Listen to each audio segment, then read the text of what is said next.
That hardcore, heavy head, bang. Are you ready?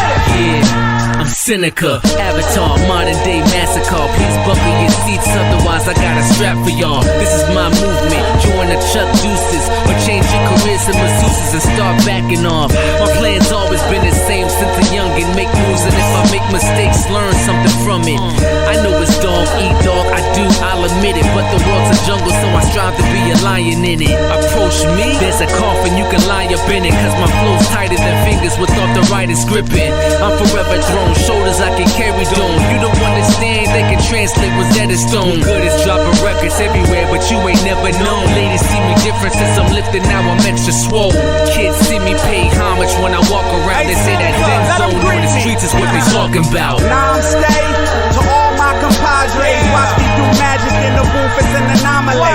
Somewhere in Greece for economic holiday. It feel like high school when I'm rapping in the hallway. Honor me, that's the way you greet a MC properly.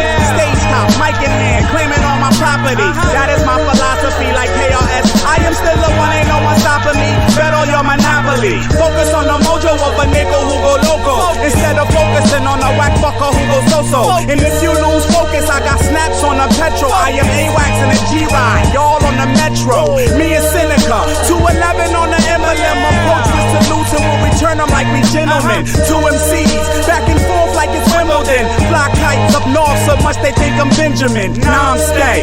What I'm serving on your entrees beyond great. Go ahead, Grace my Jones, this is Strange, Pompeii. Pallbearers carry you sideways. My mind stays stretched from Nigeria to Zimbabwe. I apologize, I'm really not feeling you with the blase. I'm all about peace while you keep increasing the crime rate. My eyes blink, checking the watch, I'm thinking for time's sake. I prophesize, displaying vision, speaking what God say. Namaste. That hardcore, heavy head bang. Hardcore, heavy head bang. That hardcore, heavy head bang. Right around, listen. Shine is my origin. I'm dropping sand on your foreign land. Sprinkle my wisdom like water dripping on their heads of Christians, dipping in rivers from when they born again. My feet planted like papaya seeds during these riots while others often ran. The name scribed in your Smithsonian. Spit poems, deep as vaginas on a prostitute that don't feel nothing when you between their legs. Read my book and I'll possess you like the evil dead. What I rep is so eclectic, some perceive it weird. Wake 'em up, even an narcoleptic won't sleep for years. I learned to let go of the pain, that's a hopeless fear. Drama is a flame, but I still remain when the smoke is cleared. Greeting the evil that manifests in most of kids. Suffocate them like a noose hanging when jumping off a chair. 211 say good morning to the youth and all. It's Maryland and Jersey, meet Seneca and do it all. Namaste. Do it all. Seneca, it's fist. 211.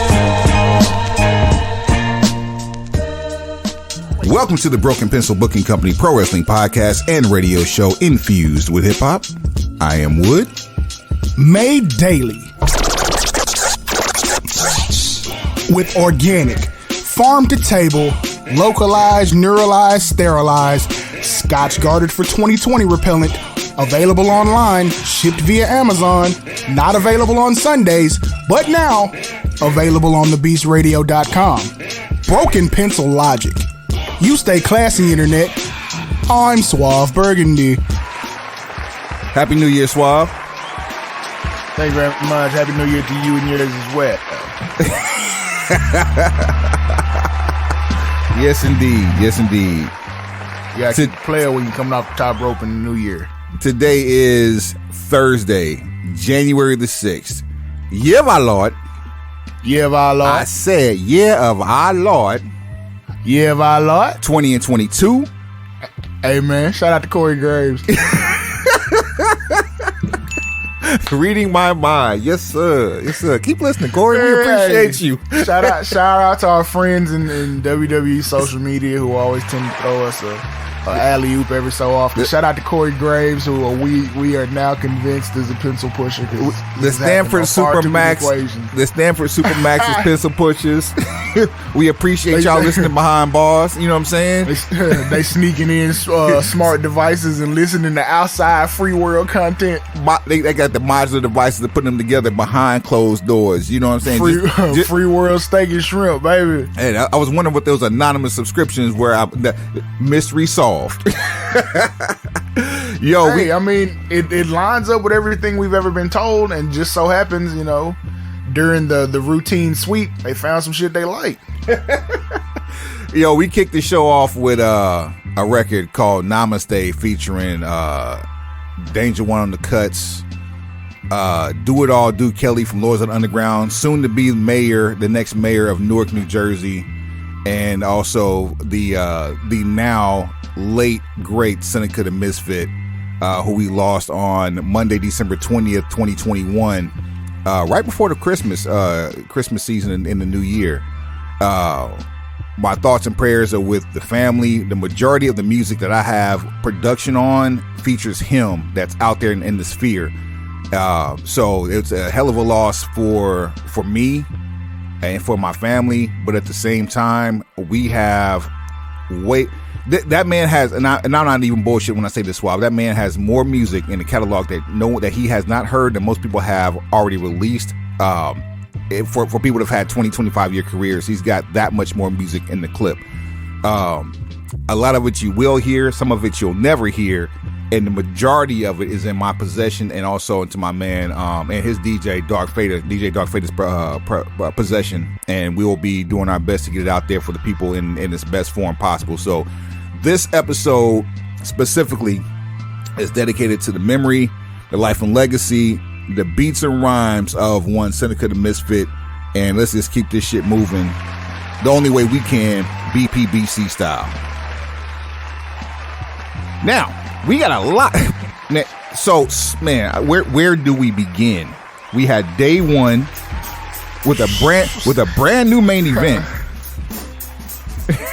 I do not understand how the calculations were made on day one. We also had hold on before we get too deep into day one. Now, I mean, there's a bevy of things. We had Big Swole contract expiring from AEW, which apparently seems to be the first of one of the originals whose contract expired, but not without some degree of controversy. We've also had our first release post long release list after Christmas, which was Tony Storm, which also Tony said, "Fuck you, I'm going home." which also was, "Screw you guys, I'm going home." It was the catalyst. I can't say it was a catalyst, but there was more releases that happened after her release from WWE. So yes, we're on another round of releases from WWE. I mean, like, where do we start? Just pick one. We'll start with it. We won't even run through everything we have. We'll get there like we normally do. Pick one to start with, because it's a lot of foul shit in the air. It's a lot of moving parts. A lot of things that we, air quotes, don't understand yet. So just pick one. Throw a dart. Chris Jericho. Okay, somebody lost their fucking mind and decided to write an article that said Chris Jericho was the greatest of all time. And I'm like, okay, we've done GOAT talks, but see, our GOAT talks are just basically giving you your flowers, saying that you have had what some would concede is a Hall of Fame career, or just it's giving someone their flowers for their greatness, and not actually crowning them. They'll say not for nothing. The very first GOAT talk we had was on Chris Jericho. Be that as it may, but not crowning you the greatest performer of all time. I'm sorry. I don't give a fuck how long he's been wrestling. I'm never going to co-sign that, because I've seen people I hold in higher regard. Like, okay, outside influences and shit that happens elsewhere be damned.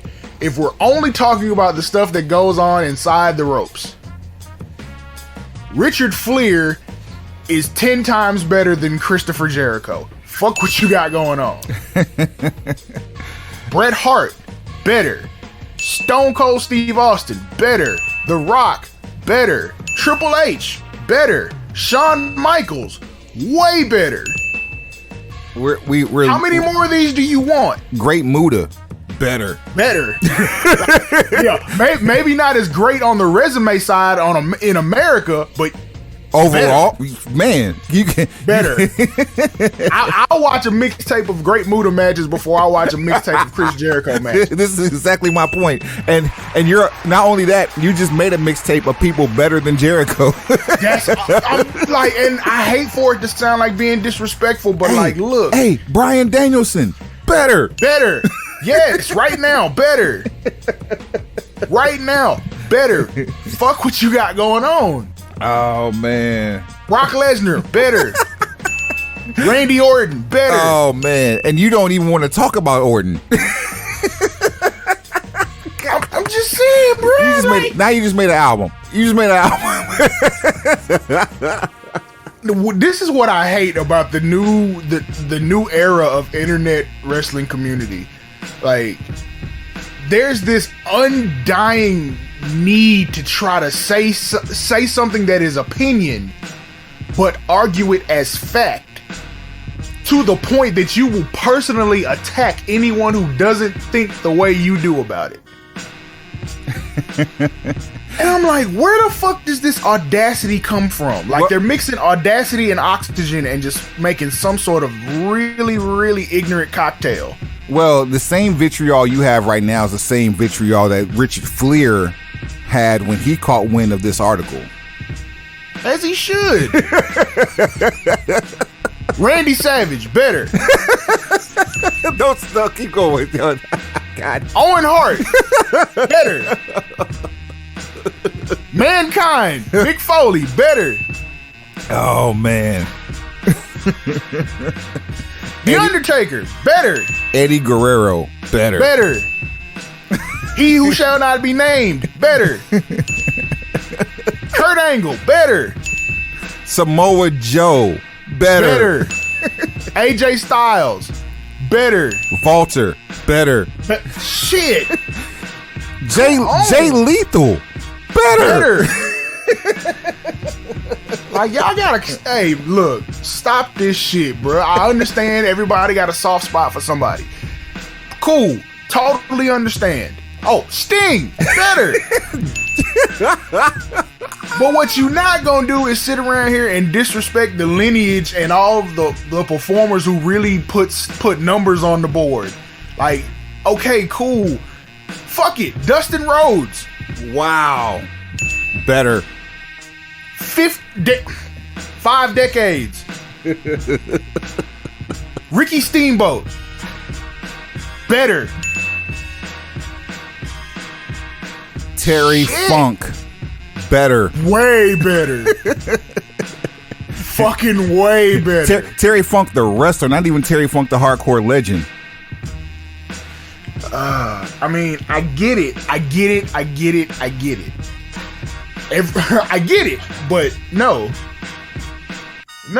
you're not gonna be able to sell that shit to me. You can sell it to some of these other people who just, like, they've drawn lines in the sand and just picked a side as far as what wrestling they're gonna support, and they start to treat it like people treat politics. It's like, no, all this shit's entertainment. I'll find something that entertains me on whatever show I'm watching. So, and if I don't, I'll stop watching it. NXT. So that's how this shit works. I bring all that up simply because we needed some ammunition to go off of, to go into the next topic, which is Big Swole, Ariel Hall Alexander.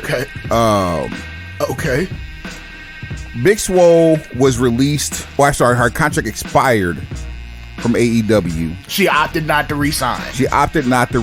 And then while opting not to resign, she decided to blow smoke, if you will. And she decided to shed light on her exit meeting. And some of the details in that meeting had to deal with her thinking that, or her expressing that, the company that she was formerly working for wasn't diverse enough. We can really stop right there, because the diversity has a bunch of different looks. I've said this on numerous occasions. You can have 3 men of the exact same age, of the exact same race, and be diverse. You could, I just got thrown off. Diversity, much like beauty, is in the eye of the beholder. Yes, indeed. And so, in this particular situation, if you look at the composition of AEW's roster, they probably couldn't be more diverse. Let's start with the top. Tony Khan and Mega, both of brown descent. Is this gonna be a thing? Because when I know Tony Khan is brown, but when he referred to himself as brown, I was like, what the fuck are we doing? Like, to my knowledge, brown is south of the border, not halfway around the globe. But you can't.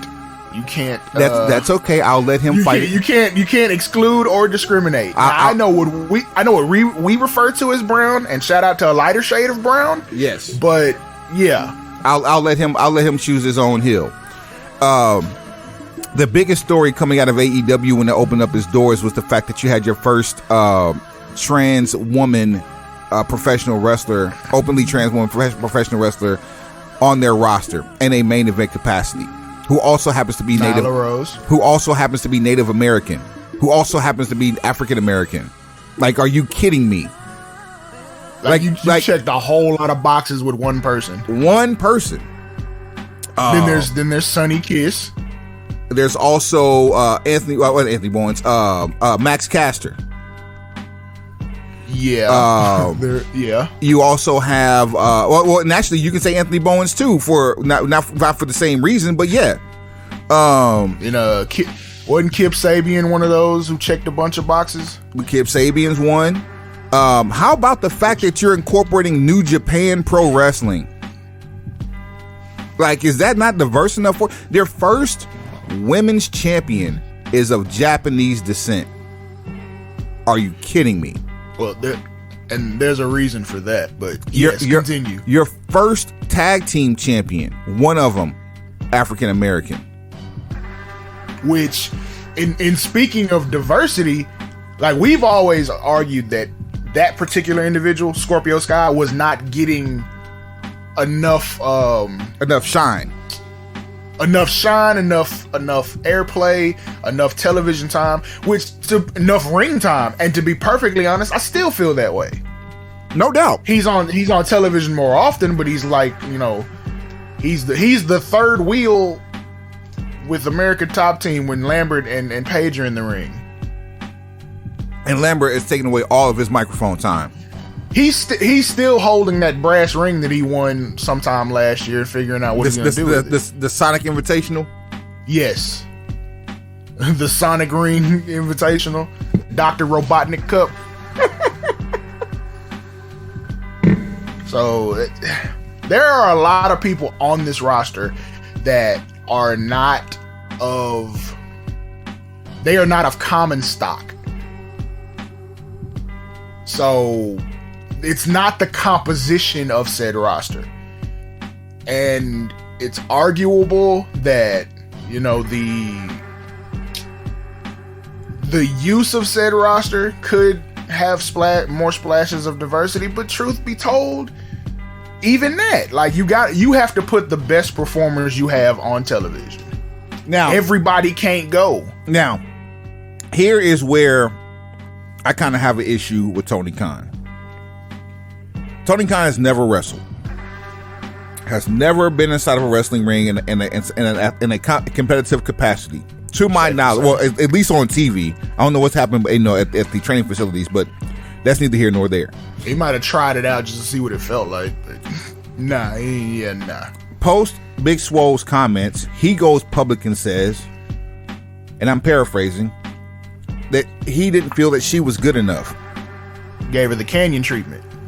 So, as a non-wrestler who's an executive, what is the bar for quote unquote good enough? Is it the fact that you think that she tried to burn the house down, so you came back with that statement? Because the best defense on that one would have been silence. Didn't I tell you a while ago when Kanos got into this whole I respond to everything on Twitter, that this was going to backfire at some point? Is this it? All that jumping outside and beefing with Vincent and beefing with his kayfabe cousin, and just, you know, being that guy that shoots back at everyone. I said, this is gonna be a problem at some point, and this may have been it, because you put your foot in your mouth a little bit. You were going to re-sign Swole. If Swole had agreed to terms, you would have been totally happy re-signing Big Swole and continuing forward in her development. So she can't be that bad. Now, how about this? Because you've already invested time into her. So almost 3 years. Almost 3 years. And you were going to re-sign her. She's been in title matches. She occupied a lot of television. She occupied as much television in 2020 as Britt Baker. I'm saying, speaking of, she had one of her best matches, which was not a good match, was against Britt Baker. So, I mean, there's been an investment. Now, obviously, since Britt Baker has, you know, taken a quantum leap, character-wise and in-ring, she is where she is. And I would argue even she doesn't get enough television time as far as, you know, being able to showcase the fact that she's over. But being the champion of her caliber, she should not be on Rampage unless she's trying to be responsible for building the Rampage brand. I do feel like that should have been, you know, that spot where you can feature. It's a 1 hour show. Feature the most over people that are on like that second tier. Right. The upper mid card. Yes. So you would have a women's title defense every week. You would have the TNT champion work the main event. Or basically they trade. 1 week the TNT championship is the opening match. The next week the TNT championship is the main event. And swap back and forth with the women's title. So the women's title or the TBS championship? Well, either or. Okay, there we go. However you want to do it. A championship should be featured on Rampage in the first match and the last match. Sprinkle in a tag title defense here and there, but make it so it matters that you watch that. Yes. But obviously that's not the way things have happened. Yada, yada, yada. But in the case of Swole, feeling like one, wasn't getting enough exposure, but also there isn't. Well, her argument is that there wasn't any structure, in the sense that she essentially admitted that she's not creative in that way. Well, as far as her character's concerned, yeah. So she apparently had pitched a few different ideas, and the ideas got shot down. So if you're pitching ideas and they keep getting shot down, chances are there's a problem with the idea. Or because you're in this position where you're not being put on, you know, main television, you're doing a lot of this stuff on YouTube. Fuck it, just go out there and do it. Fuck pitching the idea. Go out on television and do it. Not television, but go out there on street. One of the things was a 10-woman tag match. We need a 10-person. Like we need any more 10-person tag matches in AEW. That is not a revolutionary concept. Now think about this, Wav. What are the odds of you having a match that includes 10 people that you put on TV, but you only have 6 people with viable storylines that actually happen to this match? You have 4 people that are question marks in it. What would you do? What would happen to that match? That'd change the channel, or that would probably get scrapped. How about scrapped? Yeah. Because we never saw it, did we?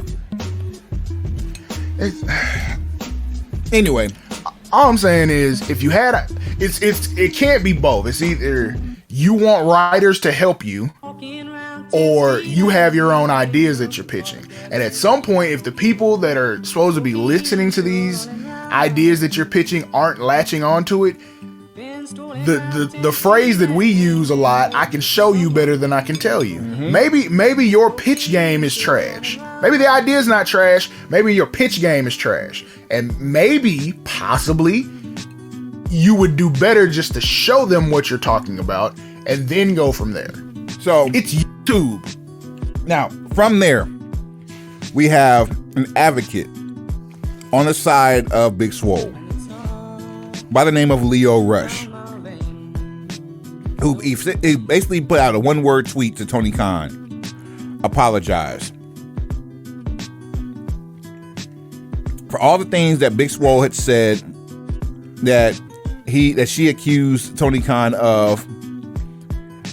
Leo Rush was animated in his response by saying apologize, feeling that Tony Khan owed her an apology for the treatment or mistreatment of Big Swole. Why does everybody have to handle their personal business or grievances over the airwaves on Twitter? Well, these are all private conversations that could have been had. Like, Swole had an exit interview to discuss this, so why take that outside business and make it everybody else's business? He also doubled down, Leo did, and with another tweet saying something to the effect of being quote unquote mad as fuck right now. Why? Why are you mad as fuck? Perceived slight. Okay. A couple of hours after, because CEO Kano's put his foot in his mouth. And then wanting to respond to everything and everyone.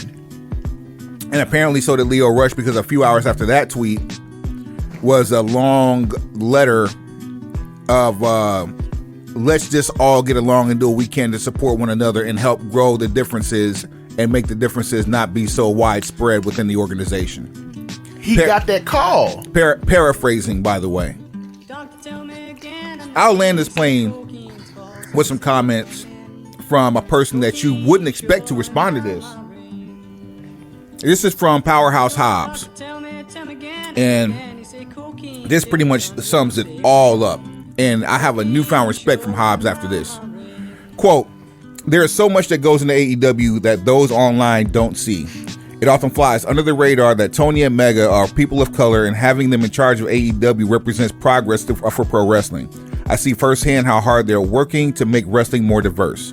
I want you all to know that I consider Tony and Mega family, and I'm disappointed to see their efforts are dismissed. People have no idea the time and effort it takes to put shows on and make AEW an open environment where people like me are seen and heard." Mind you, Powerhouse Hobbs, African American. Tony, go ahead. Tony works hand in hand with people of color on the roster all the time about their story ideas, input, matches, etc. Not every idea will work, but every idea is listened to and valued. My personal voice has been heard, and I've had input for many of my opportunities.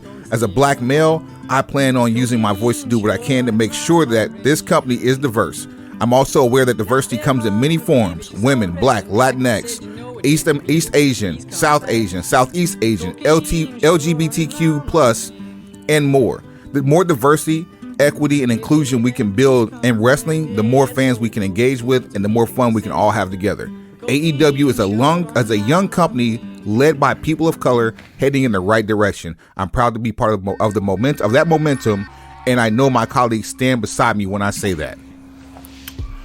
That plane couldn't be landed any firmer on the tarmac. So at the end of it all, the person who comes out looking the best is the guy who hasn't been on television consistently in like 12 weeks.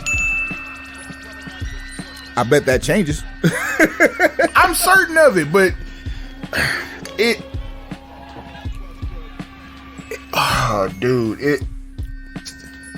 then to not throw salt in the wound, but to finish off the alley-oop, now Jade Cargill is the TBS Women's Champion. So it's like, because that was another thing that came up. And she called that weeks ago too. She said she was going to change the title and make it from the TBS Women's title to that bitch show. I mean, we saw this coming. She looks like a fucking superhero. Shouts out to Storm. Period. She is that person that if you were gonna do press runs and send people out to be seen and represent the brand, you want someone who looks like that. She's friends with Shaq. She's an ex basketball player. Instagram fitness model. You know, obviously done fitness model work. I want to say her actual body's been used as a character skin for Call of Duty. Like, she's a very viable asset to the brand. She's a walking money bag. Now in the ring, she might be maybe another year or so from being ready. Yeah, that's the word I'm looking for. But there's denying that there is money right there. She's walking money. Now, people who watched the tournament and were more focused on the in-ring wrestling idea of it, I'm sure they wanted different matchups. They wanted a different final. But when you're looking at, you're establishing the secondary title, who else were you going to put in that position that was actually going to be able to carry television segments? I don't know. Representation matters, and the fact that she actually has a manager, quote unquote, helps her because she doesn't have to stumble over her words. All she needs to do is get in one or two lines. That's it. All the heavy lifting on the microphone can be done with her manager. That's it. Now you got Mercedes Martinez as like a henchman. It's like, okay, cool. You can disguise enough of this to where we've seen it. We've seen it with Goldberg. You can mask shit enough to get somebody where they need to go. Mm-hmm. And now, am I saying Jade Cargill's the female Goldberg? Not exactly. No, not at all. By no stretch of the imagination am I saying that. But I'm saying there is a blueprint to do this with someone who is not as experienced, but has the look and serves a purpose. But then you do that, and then the whole argument about where Swole made a statement where her daughter doesn't see people that look like her, which I mean, you got Red Velvet, you have Brandy Rhodes, you have Jade Cargill. Like, carrying a championship is one thing, but saying that you just don't see them, first of all, and I'm not trying to discount the stock of, like, how old is her daughter? Is like 6 or 7? I don't know. Either way, how are you saying, like, how are you taking the words of a child and saying that they don't see these things unless you're talking about putting in a literal form? Like, I don't see people no cap, that shit reminds me of, like, you see the meme that goes around and it'll be like it'll be a chick and it's a meme, but they'll write out, I'm standing in line with my 2-year-old son ready to buy Jordans, and he said, well, why don't you take this money and start an LLC? Like, what the fuck are you saying? Why are you lying? That's what it makes me think of. Like, no kid says this shit. Which is all cap. That is nothing but cap. All cap. As a father of a 5-year-old girl who watches and loves wrestling, amongst other things, I have never heard anything that remotely sounds like that. Yeah. At any rate, nothing. This is where we are right now. So not to slide on anything. Shouts out to Jade Cargill for winning the TBS Women's Championship. I guess it would be the TBS Championship considering it's 4 women anyway. So there's that. Not like we're ever gonna have a TBS. Tony, put your fucking thumbs up. Stop. Stop. Everything does not require a response. I know you won shooting back at Fox News. You've won a couple of other Twitter wars. Not everything deserves a public response, especially when you get personal with house business. Speaking of getting personal with house business, lately we've seen West Side Gun pop up on AEW programming. It has just come announced. Boom! It has just become public that damn near all of West Side Gun's material that has been released that contains samples of matches or work owned by WWE have been flagged on YouTube for copyright infringement. Sad turn of events. What's his face kind of? So what's his face ended up kind of winning in the end? I don't remember his name. You talking about was it Greg Hamilton? Yes, bitch. That guy. Yeah, you know how we feel Did about. Did he ever get his money? No, you know, fool. You know, full I was being facetious. You know, I know damn well he didn't get no money. You were gonna drown before you got them 20 bands. We gonna keep riding for Griselda though, cause like wherever the hip hop goes is where we go. Where the gang goes, True. The gang goes. All you did was make it easier for Westside Gun to not patronize you and to establish a relationship with. You showed up. The Brown Brain Trust in Jacksonville. This man showed up at 2 back-to-back pay-per-views for WWE and then came to regular TV in New York for AEW. Like, tell him where he can't go. If you didn't comp me these tickets, then shut the fuck up. I'm spending my own money. I go where I want to go. If I want to be seen on AEW television and I bought these front row seats, suck me. If I bought front row seats with 2 Chainz to sit at SummerSlam, that's my fucking business. You can't tell me who I can and can't have dealings with. We not in a relationship. We ain't fucking.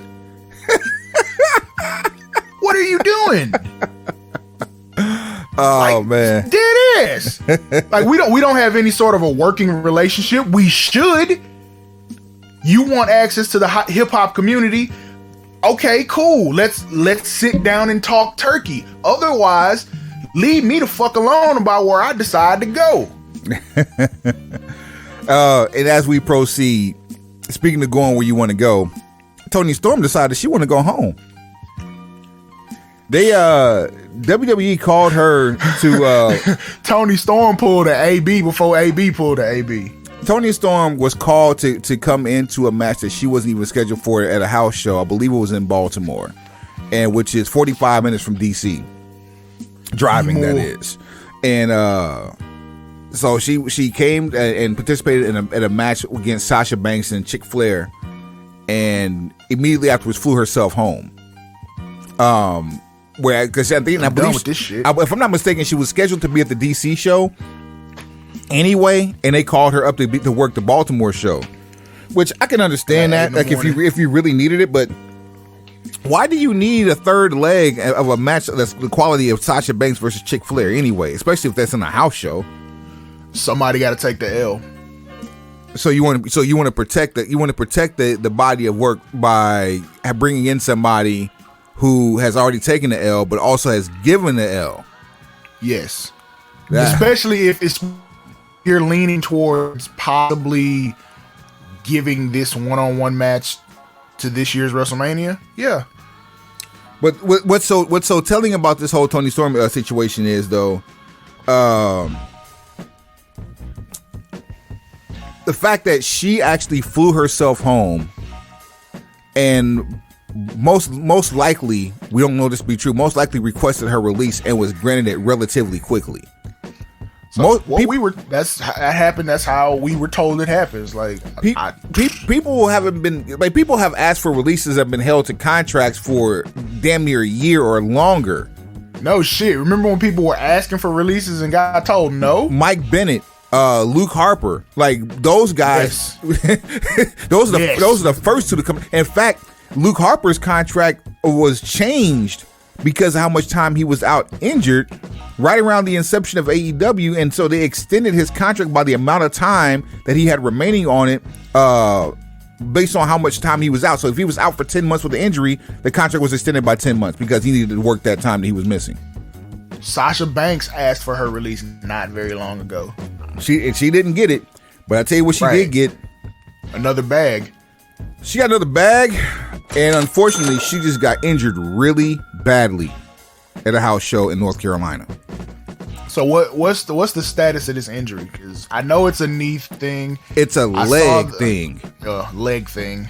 Yeah, it's and most likely the lower part of the leg, including the ankle. It was pretty nasty. Just from the video that I saw, and I haven't seen any diagnoses on what happened, but she was helped out. The only thing I could see, like even on AEW Dynamite this week on January the 5th, Penta El Cero Miedo and Rey Fenix, the Lucha Brothers, took on the Luchasaurus and Jungle Buck Jack Perry. And at the end of the match, Rey Fenix took a suplex through a table, or a slam through a table from Luchasaurus. And on the way down, Rey Fenix's elbow went backwards in an unnatural position and snapped back like a rubber band. And if you didn't see it in real time, the last thing you want to do is watch it in slow motion. Trust me on that. I made that mistake. It's bad. And the way that his arm bent back was the way that Sasha's leg bent back. So who's at fault with that? Which one? Is that a Luchasaurus thing with Rey Fenix? I think is that just shitty luck, or is it like somebody could have done better? I think the table spot was unnecessary. Of course, it's unnecessary and gratuitous. That's part of the shit that goes on in AEW from time to time. Like, it'd be unnecessary shit. Like, why are the lights turning off 3 and 4 times in one episode? Why do we have both men in a championship match at the for the curtain jerker bleeding within the first 10 minutes? Because they fucking hate each other. But yeah, they fucking hate each other, which we'll get to that match in a little bit, because the episode fucking went in reverse. But there's no real beef between Jurassic Express and fucking the Lucha Bros. Why are there tables and shit involved? Yeah, and I mean, they haven't been beefing for months on end. This is their first time wrestling. Yeah, Alex Abrahantes, he was the one that brought the table out and then was like scurried away from the ring. Unnecessary. And so there's no reason for him to bring the table out. If one of the wrestlers in the match brought the table out, that's one thing. But Alex Abrahantes doesn't even get involved in the matches. Why would you set a table up? And why are there tables in the first place? This is not a blood feud. And this isn't FTR versus Lucha Bros. I can guarantee you one thing: going forward, if you ever see a side salto slam from the ring apron, the outside arm will be tucked from either the person receiving it or from the person that's giving it. Which is why I was asking, like, is this a Rey Fenix thing or is this a Luchasaurus thing? I think it's why the fuck are we doing it in the first place? I think it was dumb luck because of the impact to the table. Okay, I'll live with it. I'll live with that. Yeah, but I think it was shit just that happened in the first fucking place. Right, that's my thing. I think it was a freak accident, but it was totally preventable because it shouldn't have happened in the first fucking place. Best wishes on the recoveries of both of those people, Rey Fenix and also Sasha Banks. At any rate, that was because of Tony Storm. Storm chasers. Yeah, so it's raining out this bitch. Yeah, so long story short, it seems like she was burnt out and she was granted her release. So 90 days comes. Where does she go? Yeah. Now, before you say that, the fuck she want to. Well, she made a statement not long after this, and she said wherever she goes, she hopes to make an impact. Cool. I mean, if Impact is the move, then more power to Impact. They have doors open. They have a pretty stacked. AEW needs more women. But I mean, they could do a talent trade with Impact, because Impact has a nice roster of women right now too. I mean, they could and should, but just AEW needs more capable women on their roster. Like, some of this shit just ain't it, and you got to start the same way you did with the men's roster. You started to infuse some talent, and you're starting to see that the programming gets better because you have better people working matches. Same thing with the women. Exact same formula. Now here's what's crazy. You say they need more women, but we know of at least 20. Because they were able to do a casino battle royal. Good. That don't mean shit. All 20 of them ain't TV ready. Like, let's keep it a thayao. Okay. All 20 people in a casino battle royal are not TV ready. This is a fact. Because there's some people that's on TV that ain't TV ready. Like, for real, let's stop lying to one another about what we see. Just because you make it on television doesn't mean you're supposed to be there or that you're ready to be there. So, right or wrong, true or false? These are absolute truths that I'm here to co-sign. We've spoken to the diversity of having someone like Red Velvet, but we've also seen Red Velvet do some shit that probably shouldn't be done on television. Like come out looking like a Confederate flag. like dead ass miss a standing moonsault. Like, and it's not to make fun of her or anything. It's just to say, look. That fast. I forgot about that. Oh, man. You feel me? Like, understand where I'm coming from when I say things like this. It's not to poke fun at her. It's not to ostracize. It's to say, look, you need a higher skilled group of women, and you need more of them. You take your Serena Deebs and your Thunder Rosas and your Mercedes Martinez and you know, whoever, your Ruby Sohos and your Britt Bakers, because she's improved. But you need a nucleus of women that know what the fuck they're doing if you're going to have all of these women's matches. What do you think about doing like a quarterly show on Rampage where it's just women's matches? I mean, because Rampage is typically 3, maybe 4 matches, depending on the length of the matches, but like you still can showcase them on Dynamite, but like just have one Rampage every quarter that focuses on women's matches. What would you think about that? I think you would do numbers based on the fact that you're promoting a show like that. I don't necessarily know if I'm willing to sit through 4 or 5 straight women's matches. Because I even thought about the idea of having a women's show, but I don't think that would be viable in the cable environment. Hence why you have things like Women of Wrestling and Glow that are being, you know, over the top environments. I think if you did that quarterly, that would be a situation where you would open the forbidden door for that episode. Man, because you need value. Good call. You need value. Good call. And that one, that's a forbidden door situation that can happen with not just New Japan, but also with the E. Could now, I mean, you would want it to. Let's say that. Look, we're not that far from WWE being a Universal Studios exhibit, so I wouldn't necessarily do a whole lot of rushing for a forbidden door membership. Man, Saturday, January 1st, New Year's Day, WWE had a pay-per-view. First pay-per-view they've ever done on New Year's Day. Live from Atlanta, GA. I wouldn't call this a pay-per-view, but sure, go ahead. Well, there's a live premium event is what they've been calling them now. I wouldn't necessarily call the bitch premium either. I'd say it's a Saturday episode of Raw. You're shooting the messenger. The main event was scheduled to be Brock Lesnar versus your tribal chief and head of the table. Have you acknowledged him today, Roman Reigns? Shotgun Saturday night live on Peacock. Roman Reigns on Saturday tested positive for COVID-19, was removed from the card. Brock Lesnar had no place to go.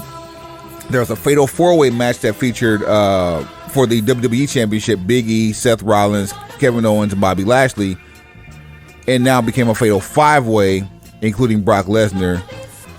Which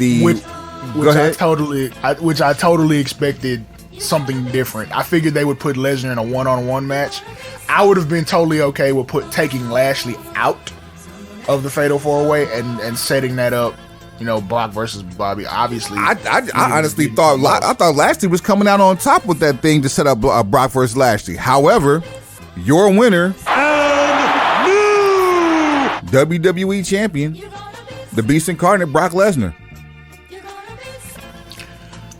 Who calculated the math that said day one minus Roman Reigns equaled Brock Lesnar as WWE champion? Paul Heyman. If it wasn't Paul Heyman, it was Scott Steiner. Steiner math wouldn't come up with this shit. Like, literally, Big E was slated to retain. This ain't no shit that we made up. This ain't no shit we speculated. There was a graphic, and from what we've learned, and which this is not hard to understand, that the results are given to the creative team or the design team in advance so that they can have the graphics ready as soon as the match is over. So all of this stuff's been pre-designed. For those of you who work in graphic work, you know this is imperative to timeliness. If you want something done in real time, you got to give us the shit ahead of time. So the graphic reads, Big E retains. This wasn't a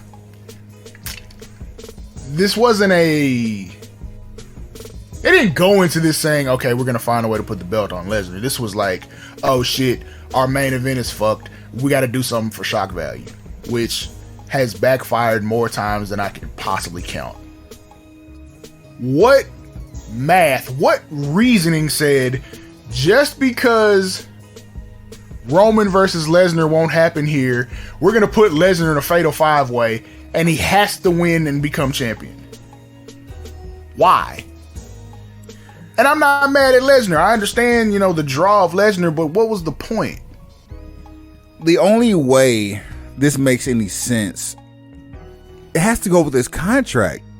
Like somebody, what the hell does that have to do with anything? Somebody, either Nick Khan or Vince McMahon, feel that they have to get a return on their investment, or make him want to stick around, because when there was no crowd, they had no leverage with him. He disappeared. We get Brock Hammerstone when he returns this year in front of 70,000 people. South Dakota Pame. we get the 300-pound albino gorilla. I don't understand how Big E essentially takes an L for someone else catching COVID. That's what I'm trying to figure out. Like, how is it that some shit happens that Big E is nowhere involved in? Unless there's this big elaborate drawn out scheme to turn New Day heel based off of the events of day one, which is too smart. It's too smart for their own good. New Day has said that they wouldn't mind turning heel. If you use this as the catalyst, I'd be 100% for it, because this is the material that we're dealing with. Brock Lesnar has ended the World Heavyweight Championship reign of 2 members of New Day. And at this point, it doesn't look like either one of them are ever going to get a rematch. Oh, man. But that's us with pencils in our hands. Like, okay, cool. That means New Day should turn heel at the Royal Rumble, causing Lesnar to lose. Then Lesnar will probably, assault them on an episode of Raw. That'll be like the February shit to get you, to and through road to WrestleMania. And then, because Brock's a free agent, he'll just show up on SmackDown and challenge challenge Reigns. So, nothing else really came out of this pay-per-view besides this. The Fatal 5-Way was the best match of the evening. It was by far leaps and bounds better than. What's crazy is, you realize the match only lasted like not even 9 minutes. We ain't got time. Get your shit, get the fuck out. Like, we not here for a long time. We're here for a good time. That part. None of this makes sense, and we're rapidly moving towards a point where it's like, it's just on in the background. The TV, it doesn't make sense. None of it. So how about this? None of this makes sense. How about this? On Monday night, to double down, they recreate the original Fatal 4-Way with Seth Rollins, Kevin Owens, Bobby Lashley, and Big E. Nothing on the line but a title shot against Brock Lesnar. Number 1 contenders match. And your winner and new number 1 contender, Bobby Lashley. Which, wait a minute. So that means we finally get Bobby Lashley versus Brock Lesnar 1-on-1 for big money since there's a championship involved? I truly think we could have done this at WrestleMania. We could have done this at SummerSlam 3 years ago.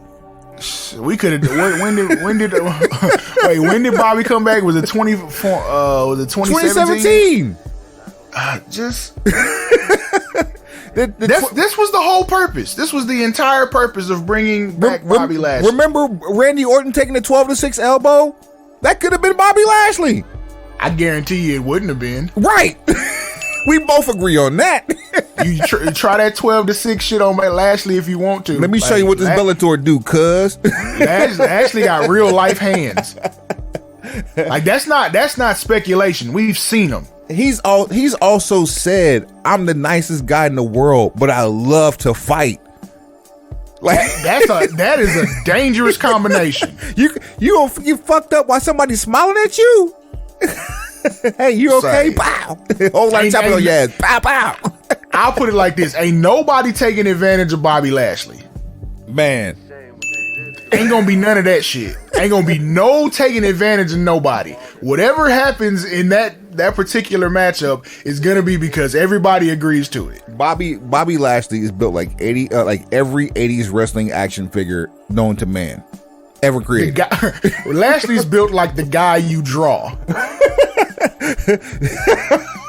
When you try to draw a superhero or draw a professional wrestler, when you start drawing the guy in your head that you think would be the greatest at everything, all these years you've been drawing Bobby Lashley, you just had no idea. You had no fucking idea. You were drawing Bobby Lashley. Like, go look at Bobby Lashley 2005. Go look at Bobby Lashley 2022. It's the same person.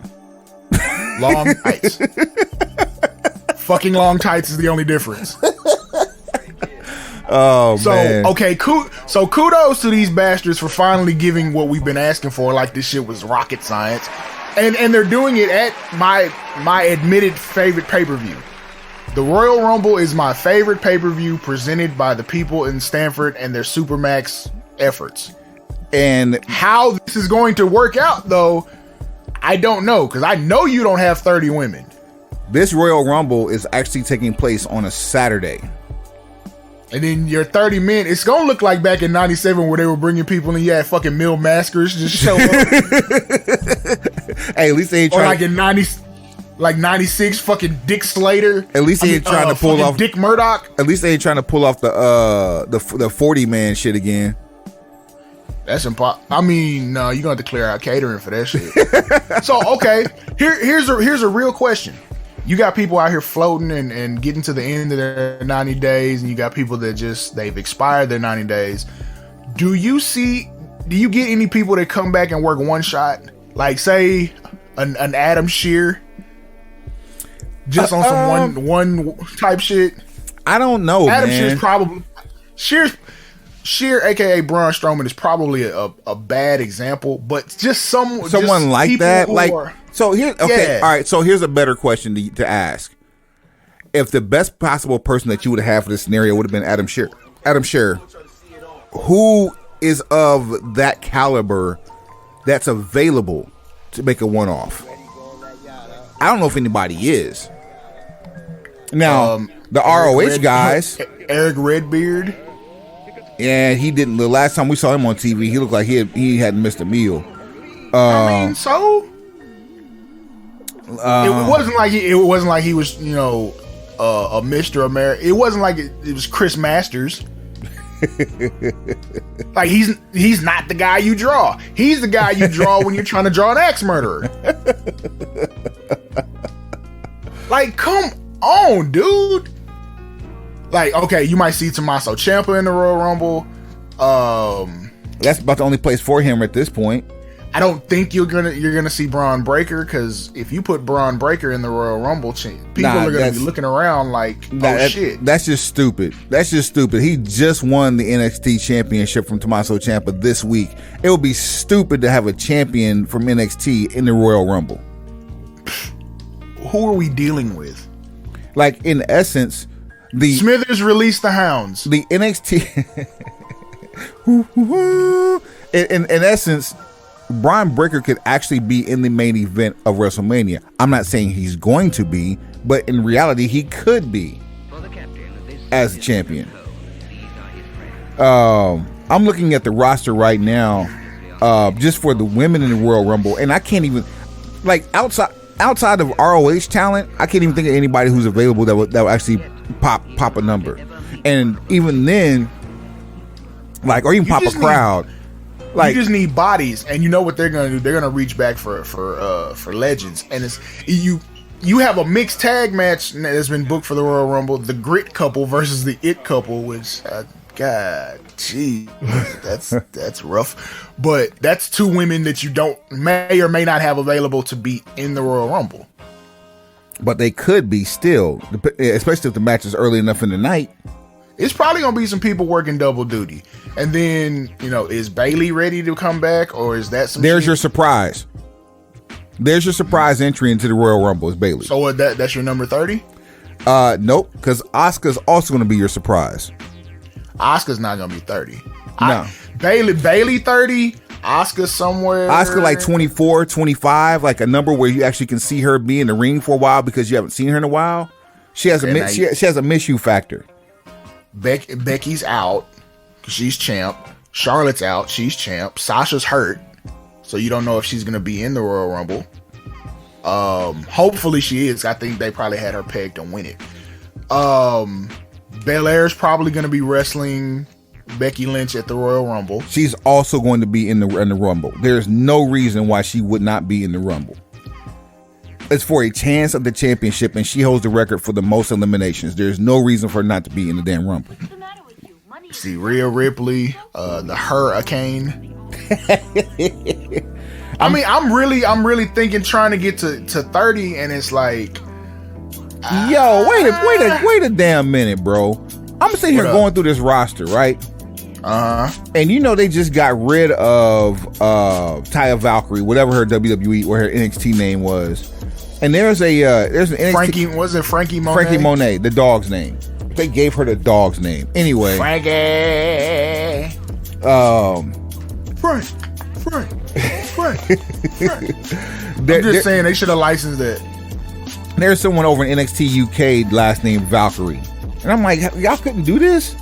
I think that would be dope if they brought Taya Valkyrie in to actually hop in the Royal Rumble. She's got the size on her. Like some people are just gonna say flat out, fuck it, I'm not going back to help you. It's like, just because they're available doesn't mean they're gonna go. Like, there's no equity between Stamford and random talent. Yeah, I'm looking at all this. Like, it's gonna be a hard sell for these women, man. Unless there's some major one-off paydays, like it's gonna be rough. Like, you might be on the verge of either not getting a women's Royal Rumble or getting a very, very subpar version. Man, it looks like I'm seeing more talent in NXT for the women than I am on the main rosters over at Raw and SmackDown. Lacey Evans. What do you think the chance of us seeing her back? Yeah, that's probably one. That's a safe assumption. But is she ready to come back to full-time television though? I mean, she's with new child. Yeah, with new child. Congratulations, by the way. Man, I don't see. And I don't mean this as a slight at all. I really don't see this women's Royal Rumble having 30 women, and if they do, I don't see it being watchable unless you're pulling people from the outside in. If you're not going to do 30 women, what's the point? Well, that's that. We're here together. I don't see it happening. Sonya Deville's going to have to hop in it just for a placeholder. Like, in my mind, I feel like we can count. We may get to 20-ish, but that's if you don't cut anybody else and no one gets hurt. Now, men's legends. Who do we have popping in here? Men's legends? Yeah. Like, cause you can get, you can get 30 out of the roster right now, but like you want to get some kind of like surprises. Yeah, we didn't get any last year, and you're pretty much guaranteed to see Randy between 20 and 30 because the pay-per-view is in St. Louis, and that's if he's even in the Royal Rumble. So, what's the odds of Randy being in the Final Four then? Big E, which he was eliminated by who did McIntyre win it last year, or was it the year before last? McIntyre won the 2020. Okay, so who won 2021? Because this was the last one of the quarantine of the Thunderdome era. 2021. Was it Strowman? No. Nah, he's never won a Royal Rumble. So was it? It wasn't Seth either. All right, 36, 37. Lashley versus McIntyre, and then who was the other championship match? When it ended up being Edge. Edge won the Royal Rumble. Edge won the Rumble because that's right. Because that's how I even brought the NXT conversation was because of his ass. That's bad. Like that happened, not that long ago, and we don't remember what the fuck was going on. But we remember McIntyre winning it. That's a horrible sign. Yeah. That's a horrible sign. But yes, Edge won the 2021 Royal Rumble. Okay. But as far as male surprises, it's I don't know. No one's leaving the AEW. Not for that. No. Nick Aldis just re-upped with the NWA. Oh, speaking of NWA, here's news for you. This is for the pencil pushers as well. NWA USA is a new program that's coming on, and they've announced that for the foreseeable future, their weekly television is going back to YouTube for free until the deal can be worked out with Fight Again. That's actually good news. Cool. And there's a tournament happening right now for the NWA Junior Heavyweight Championship, which Homicide's already in the quarterfinals. Actually, I think he's already in the semifinals, and they haven't even had the first round done yet. So anyway, I say that. I'm looking. I don't see anybody coming back that. Nah, I don't see it.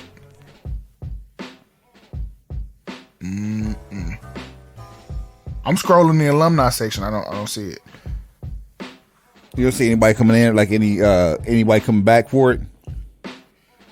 Nah, because I mean, your younger crowd, or your younger not that far away released. I don't see any of them coming back. I don't. Like, I might be shocked. People might be in need of a payday. Some people might really want to be in Stamford, and they'll take whatever opportunity.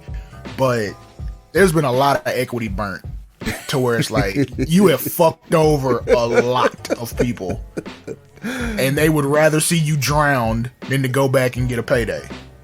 So sad too. So sad. Keith Lee's 100% no. He's already talked about how the WWE has made more money off his name since he's been gone, and he ain't going back. It's like you don't have people that you can bring in that people would care about in that situation where it's like, oh, we're gonna bring back legends or surprises. Like, no, all of the good ones are taken. Man, like, are you gonna be excited if you see fucking David Otunga? Like, and that's not a slight on him. It's just like, hey, bruh, you're not gonna be able to cart out fucking Devon Dudley for a pop in the Royal Rumble. No one's gonna care, especially without Bully.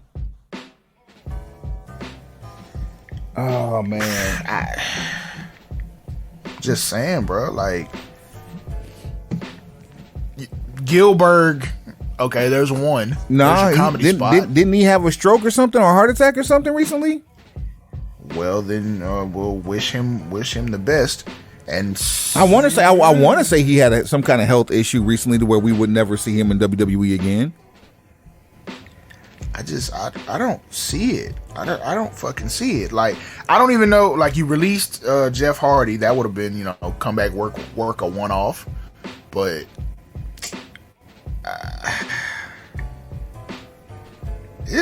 I don't see it. Like, JTG would be the one. That would be our pick. Listen, so that would be the one to come back in, but you need to strap a rocket to his back. He can't just come back just to be JTG or Jay the God. He needs to come back in to be a worthy title competitor. You might want to hang that or up contender. Then. But Kurt Angle. No. Kurt Angle. No, hell no. He says he's down to 210. He says he's down to 210. He's in the best shape of his life. Yeah, I'm good. So Kurt Angle in a Royal Rumble is like, okay, there's your pop. There's your nostalgia pop. You don't have a lot of options. You got to roll what you got. You got to play with the hand that you have because this is the hand that you dealt yourself. Man, I'm sitting here looking at Wrestle Kingdom. And, you know, Wrestle Kingdom has 3 nights this year. 3 nights this year. Makes me think about the CM Punk promo. The 4-night buy one get one free extravaganza. That's what WrestleMania is starting to feel like. Starting to feel like a clearance sale. Now I'm looking at the matches for night 3. 1, 2, 3, 4, 5, 6, 7, 8, 9 matches that are tag team matches of some sort and 2 singles matches. I'm good. Even like, okay, let's go to night 2. 6-man, 3-way tag team, exhibition tag team match, 4-way, 6-man tag, singles, no DQ match for the IWGP Championship, singles match for IWGP Championship. Ain't no way I'm watching all that. Ain't no way. Boy, ain't no way. Ain't no way. Boy, ain't no way. I'm not going to do it. I'm just not. Like, I don't follow the product enough to watch that many multi-person matches. That's that shit AEW does where it's like, we got to get everybody on. No, you don't. Give me quality from start to finish. Man. Period. That's all I want. Give me quality from start to finish. I don't care how many people you do this with. I don't care what composition in which you do it with. Just give me quality over quantity. There it is. There it is right there. We got a few more weeks before we hit the Royal Rumble, and which inherently starts the road to WrestleMania. Saturday night. The reason why it's on Saturday night is because the football season has been extended by an additional week. So there's championship playoff rounds going on. It's going to be most interesting how the NFL pans out, but also even more interesting than that is the fact that they're already exploring alternative sites for Super Bowl for this year due to the COVID-19 outbreak. One of those locations is also Arlington, Texas at AT&T Stadium. Don't know if you knew that one or not, but they are going to test the boundaries of a petri dish. Biggest facts. Because AT&T Stadium is to be quite busy in the first quarter of 2022. As much as Super Bowl shit happens, yeah. As much as I would have loved to go to the stadium, even in the suite life, I'm good, bro. I'm so super good. Hey, we'll have a nice party. You know what I'm saying? Like we'll make sure we'll do our due diligence to make sure that people are safe within proximity. But as far as going into a venue where 100,000 people are and 200,000 people will travel to over the course of a few days, nah, solid. Super solid. We're moving more towards Thunderdome area as far as we're concerned. Yeah. We're going back to the Thunderdome. I don't know what you guys are gonna do. Yeah. Show at brokenpencilbc.com, brokenpencilbc@gmail.com. None of that's changed. So make sure you hit us up and, talk that smoke. That's at Broken Pencil BC on all social media platforms. At Broken Pencil BC on what? Everything. Every damn thing. Everything. And on that note, I think we're good. Wait a minute.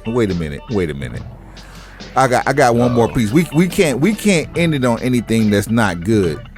As we're talking about things that could possibly happen in the world of professional wrestling as it relates to Ring of Honor talent, we get this from Mark and Jade and boys, the Briscoes.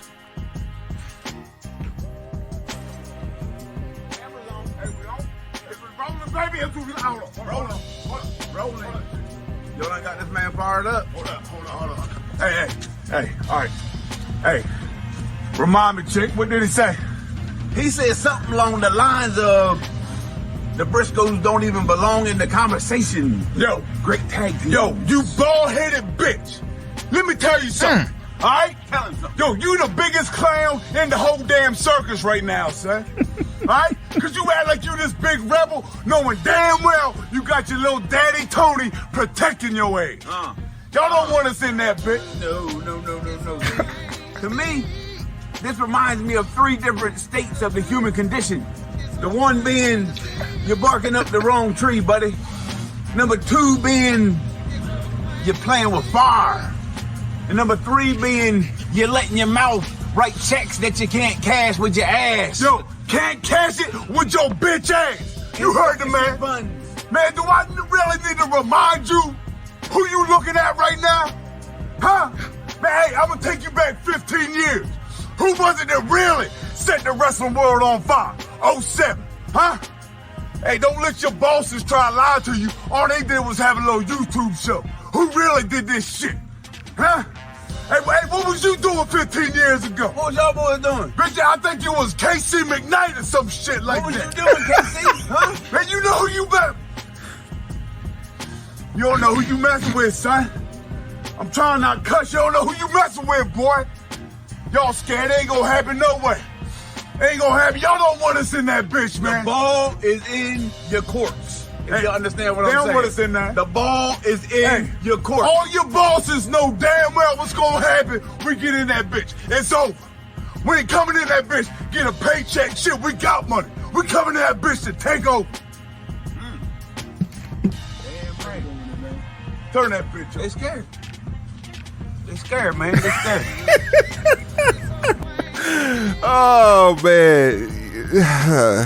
You gotta love them, man. You gotta love the Briscoes, man. I mean, I like when wrestlers fight. We need more of this. And if you didn't know, if you didn't know who they were talking to, they were talking specifically to Uncle Dax. Not even mentioning Cash Wheeler, but Dax Harwood specifically. Uncle Dax. Because Uncle Dax be out here starting shit.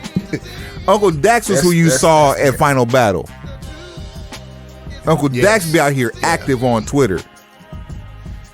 I just want more of Uncle Dax on television doing what...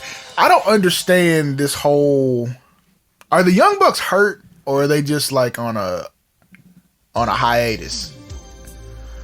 I would like to think that they're doing what Cody should have done, but I have... Which is what? Fall the fuck back. Even when they air quotes fall back, they don't fall back. Because Cody messed around and got a triple double. He ended up winning the TNT title for the 3rd time on Sammy Guevara on an episode of Rampage that went completely under the radar. And then there's a rematch coming. But Cody's playing this heel turn about as well as he can. So you mean the anti-heel turn? Yeah, like the heel turn that isn't really a heel turn, like the I'm gonna slip through the cracks type thing. I'm going to be the heel, but I'm not turning. It's a slow burn. He's going to end up there. He's already there. Like, the fans have already detested him. Nothing he can do. There's nothing he can do that can turn them back. No, when he starts playing to it, he's not totally playing into it yet. He's still kind of like, yeah, I'm teasing you type shit. Like, it's almost how they would sort of tease Cena having an attitude every so often and then would never quite pull the trigger. It's on that sort of level. But yeah, just it's gonna be good when it's done. But how long is it gonna take? It remains to be seen. Oh, and then lastly, Saturday, January the 8th, I say Yevalot. 20 and 22. Amen. There is a TNT Battle of the Belts, which, if you think about the name, Clash of Champions, this is like it's like Designer Imposters. If you like Clash of Champions, you'll love Battle of the Belts. And it's a special event on TNT. And I want everybody to just reserve themselves to like stop using old concept names. Stop referencing.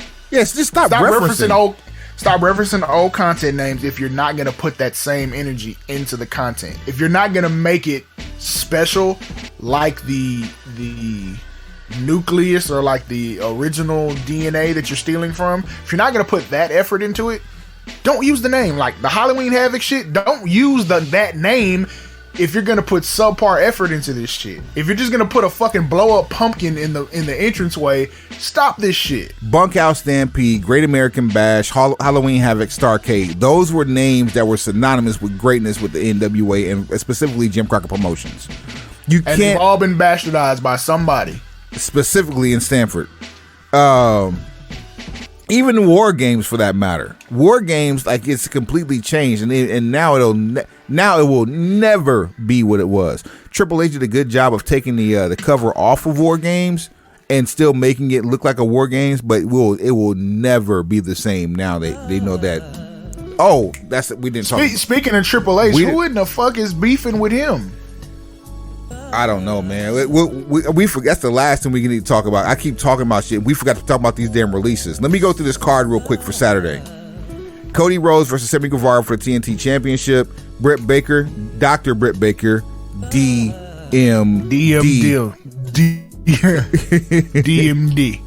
versus Rio 25 for the lighters on the dresser. Yes, sir. We got to get paid versus Rio for the AEW Women's Championship, and that's it. It's just those two matches for the Battle of the Belts. It's a 1 hour. There's got to be some more that's added. It's a 1 hour event. So 2 matches are going to take up 1 hour? Yep. That's a lofty expectation. And I'm guessing the main event is going to be Britt Baker versus Rio. Oh no. Which means it's probably going to be like a 30-minute match for them. This is a mistake. Yeah. Put a tag team title match in there somewhere, or have Jade do a squash match. Like, hey, you need to add some diversity. It's not a very diverse card. That Smithers release the Hounds. I don't see a champion that looks like me. Let's get these people out here. Yo, oh shit. Released from WWE funny. This week in 2022, we have at the top of the list. You ready for this? Nope. All right. I'll hit you where it hurts first. William Regal.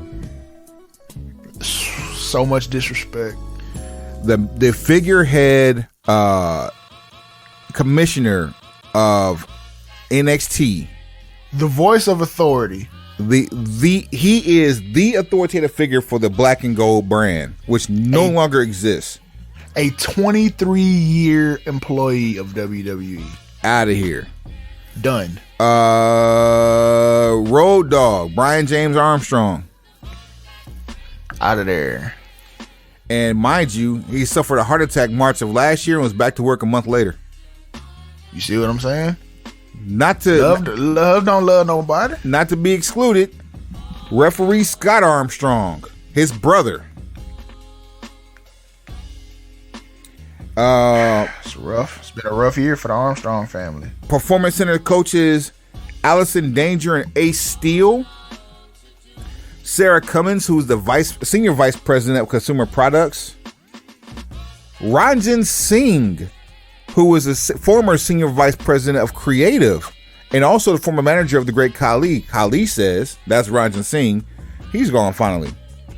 Ryan Katz, who worked on Wrestling Society X as GQ Money and was a creative producer for NXT going back about 6 years, gone. George Carroll, NXT writer, gone. And here's your latest one. You ready for this one? Okay. Hired on as a consultant about 3 years ago and helped to cultivate independent brands into the NXT WWE developmental universe. Gabe Sapolsky, gone. What's the common denominator between all of these people? There's one more piece of talent too, but the common denominator with all of these people is that these were all Triple H hires.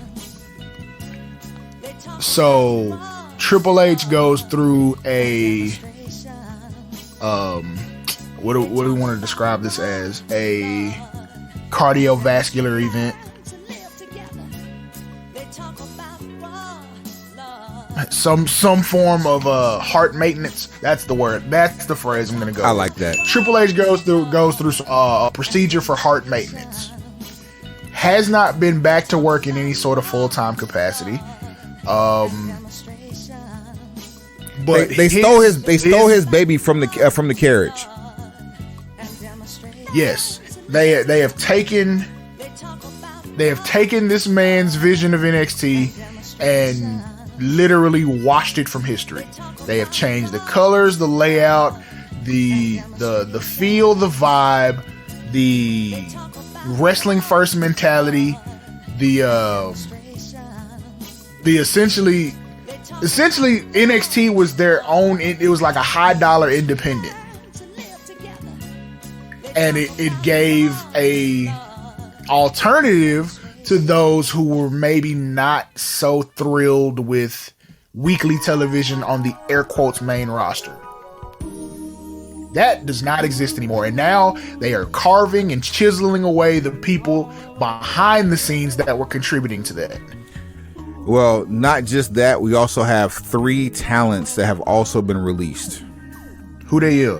Hideki Suzuki, aka Hachiman of Diamond Mine. We also saw the release late last year of Oni Lorcan. Now released, Danny Burch. And finally, to the surprise of no one, which is a huge loss in my opinion, Timothy Thatcher.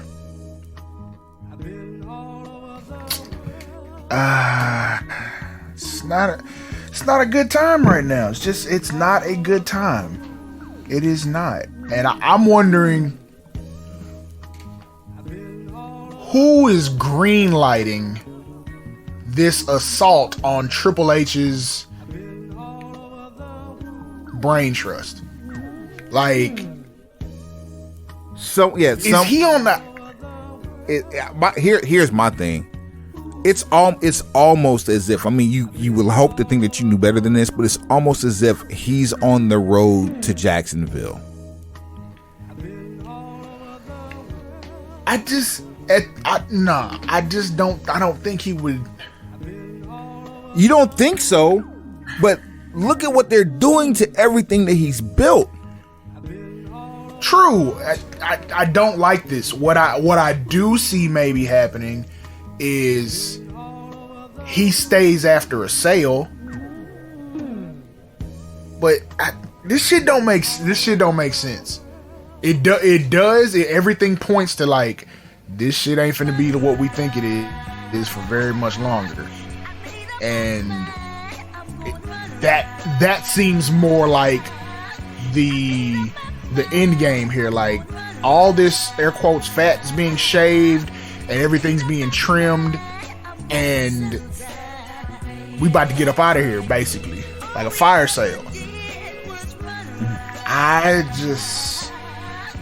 But this shit rough. Yeah, you're having a fire sale as if you're going out of business, and these folks. Oh man, I wish we could talk about the other part of that, but no. Anyway, that we'll save that for next week. But yeah, it's like you're having a fire sale for going out of business, and don't care that that there is other business out there. At the same time, there's only so much of these layoffs that can be picked up by other organizations.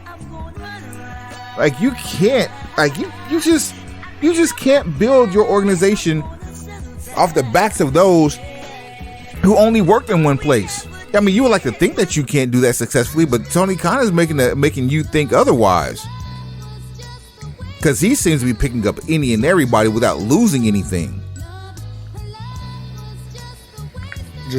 I don't understand what the family dynamic is. And this is the holidays, so you would assume that they've spent some time around each other, even in a non-wrestling, non-business capacity. Like, what is the family dynamic like when Triple H is basically having the manifestation of his thoughts wiped from history? And especially with them being on, not having their own network in America now, just having Peacock, that's literally a button click away from all that stuff disappearing. Right. If they decided fuck the black and gold era for real, and just said, we're gonna take this programming away, you could never see that again. It's possible. I don't even understand how they're still having the Dusty Cup.